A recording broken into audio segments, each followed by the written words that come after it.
A government continues to pursue military goals. A part of the population takes to the street calling for peace. This is the paradox that is dividing Israel after nearly 2 years of warfare in Gaza. While Israel's Prime Minister Netanyahu declares to the world a plan of full military control, tens of thousands of citizens are demanding the opposite. In today's video, we will not only look at military developments, we will also listen to voices from all sides, from the Israeli Prime Minister's statements to the anger of protesters and the profound pain of the hostage families.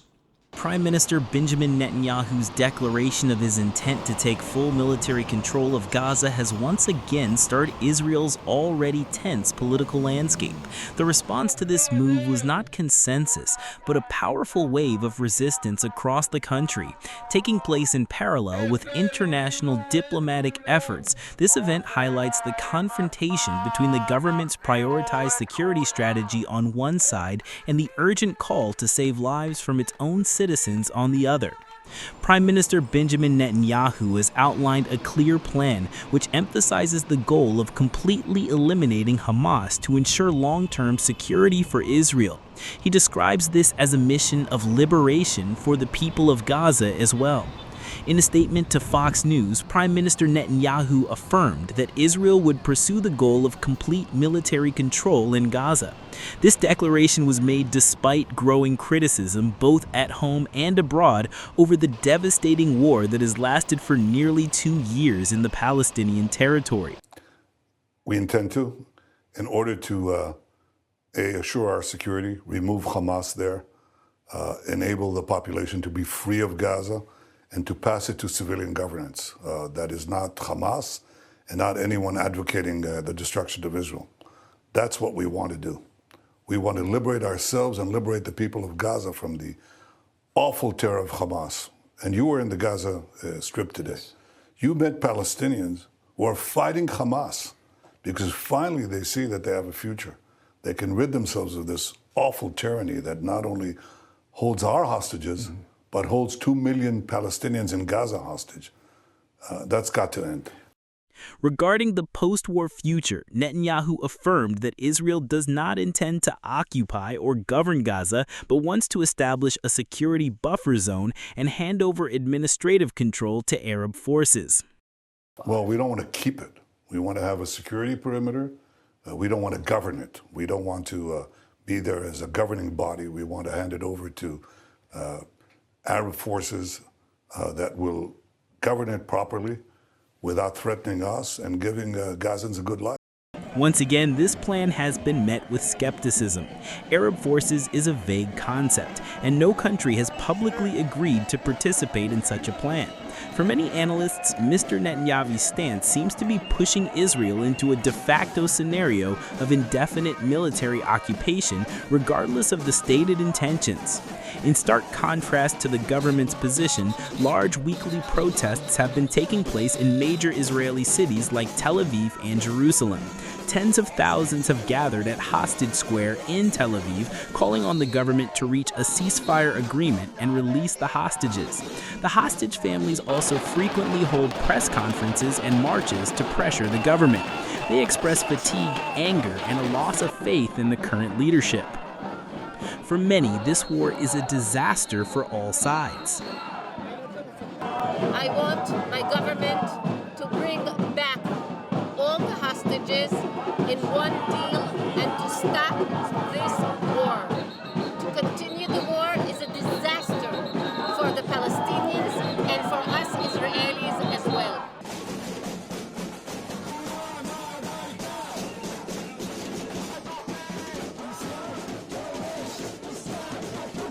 The demands do not stop at ending the war, but extend to a comprehensive political change. Many also accuse Prime Minister Netanyahu of prolonging the war for personal gain. We are protesting the war, we are protesting the government, we are protesting for return of the hostages. We want the government to end the war and to return the hostages now, and afterwards we want the government to go and have elections immediately. We want a new government.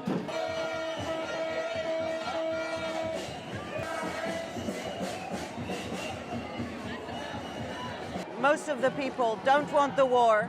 Mr. Netanyahu, before being a war criminal, he was charged with bribery and breach of trust, and for us, he's a criminal even before the war. We don't want him as the Prime Minister. We want him to stop. We want to stop the war. We want to bring the hostages home, and we want to stop the suffering of the Gazan people. All we want is to end the war and peace.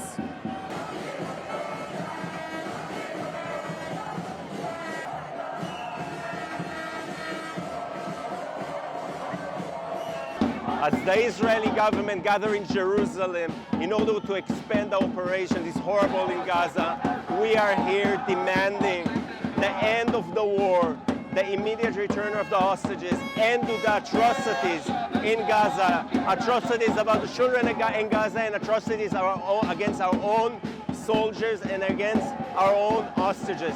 This war is a political war. The only person that benefits from this war is Benjamin Netanyahu, that's trying to avoid jail.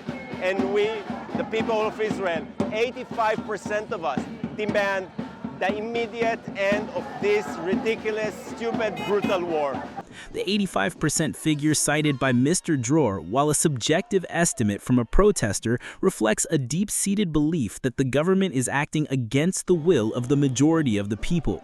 At the heart of the protests is the pain and desperation of the hostage families. Neely Bresler, a family member of hostage Avinathan Or, pointed out the government's controversial priorities. I'm here, as I have been at every single demonstration since October 7th, to support the hostage families.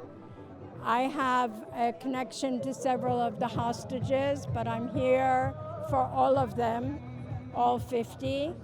We're especially desperate at the moment. Tomorrow the cabinet is meeting, not to discuss how quickly they can return our hostages, not to discuss how dire is their situation after we've seen them starved and skeletal, but rather to discuss the Prime Minister's plan to occupy Gaza even further and to continue with the war.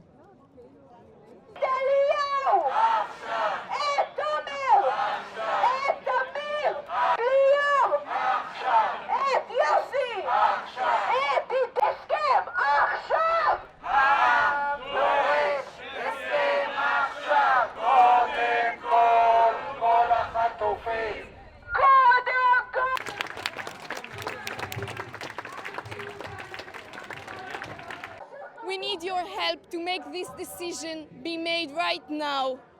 We need your help that this time all 50 hostages will be released, because a month later, just a year ago, my family member was executed by Hamas terrorists. She did nothing wrong. She had dreams to fulfill. She had a family who's mourning. Evyatar's family, Rom's family, can still get Evyatar and Rom back. Evyatar can still play the guitar just like every other 24-year-old guy. His mother, who's getting crazy knowing that her son is being starved at the moment, that he's in the risk of his life for almost 2 years, can hug her son. She deserves it. Every mother deserves it. This suffering must end, and we need your help. This pain is not confined within Israel's borders. In Berlin, Germany, leaders of the Jewish community have also raised their voices, calling for international action. He also emphasized human solidarity and the commitment to never forget the suffering of the hostages. I've had many discussions with key leaders, and we know that there is a lot of friendship and trust, but we are sincerely hoping, with the help of God, that everything that the German government can do to bring the hostages home now, today, should be done immediately. We don't have to wait until the second anniversary of October 7th. It should be done today.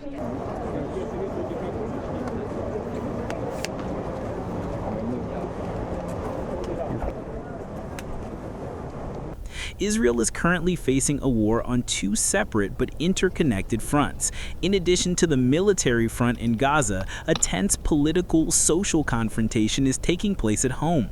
Here, the government's long-term security strategy is challenged by the growing pressure from social movements demanding the rescue of the hostages. The choice made between these two paths will have a direct and profound impact on both the course of the war and the nation's political stability.